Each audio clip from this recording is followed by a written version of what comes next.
I'm getting, from the standpoint about a ceasefire and ultimately a deal, some pretty good vibes coming out of Russia.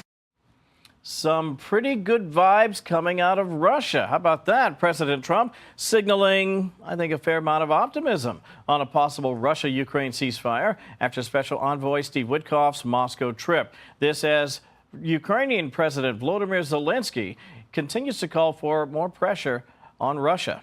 For more, let's bring in former Moscow CIA station chief, my good friend Dan Hoffman.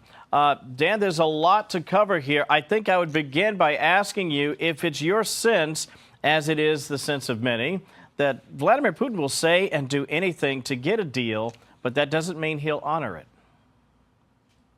Yeah, I can't be too optimistic here, and it's not for lack of trying on the part of the Trump administration. They're trying as hard as they can to bring peace to a war that has just devastated Europe, the most destructive one we've seen since World War II. But yeah, Vladimir Putin is the KGB operative in the Kremlin. He said he supported the ceasefire proposal, to which Ukraine agreed, by the way, no preconditions.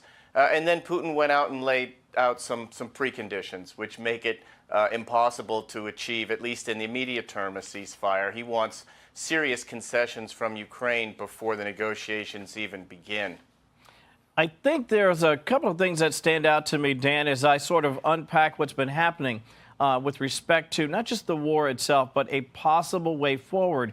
And so I want you to drill down on the latter, which is if there is to be a ceasefire and, say, a 30-day, 60-day protracted negotiation, what's the likelihood that Ukraine would give up a significant part of its sea coast? I mean, from Mariupol all the way back toward Russia. There are Russian forces in pretty heavily fortified areas there, and I think the sense is the Ukrainians would have to give up a large chunk of that. Does that even begin the conversation, or does that kill it outright?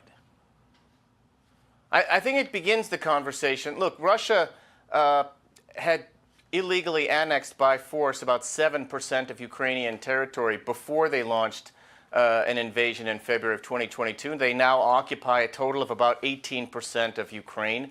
Putin wants to annex 4 regions which the Russian army doesn't fully control. He'll probably demand that. He wants guarantees that Ukraine will not be able to rearm. He does not want foreign peacekeepers in Ukraine. He said he wants to get to the so-called root causes of the war. That's just Kremlin, KGB propaganda speak for Ukraine can't be independent, and Russia wants their own puppet regime in Kyiv. So, look, the negotiations are going to be painstaking. I'll tell you, the old Soviet-Russian method is just to suck you into these negotiations. And as the old arms control negotiator Max Kampelman used to like to say, they'll put boulders in the middle of the road, figuratively speaking, and then charge you to remove them. So they're tough to negotiate with. I've been there myself many times, and you've got to kind of point your bayonet at their belly at the same time you're talking to them if you want to get results. This is tough to wrap up on, but in the 15 seconds I have left, if you had to weigh it up and say I'm 50% optimistic that we'll get a ceasefire or less than, where are you, Dan? Russia launched 130 drones, those Iranian drones, on Ukraine yesterday. So I'm not super optimistic here, but look, keep trying, and we'll see where we get to. And it's dynamic, Kevin. This administration may have to swivel to other policies to get both sides to the negotiating table. Former CIA Moscow station chief Dan Hoffman, a great friend of the program. Dan, thank you so much. Appreciate it. Have a good weekend. Thanks, Kevin. All the best to you, too. Thank you.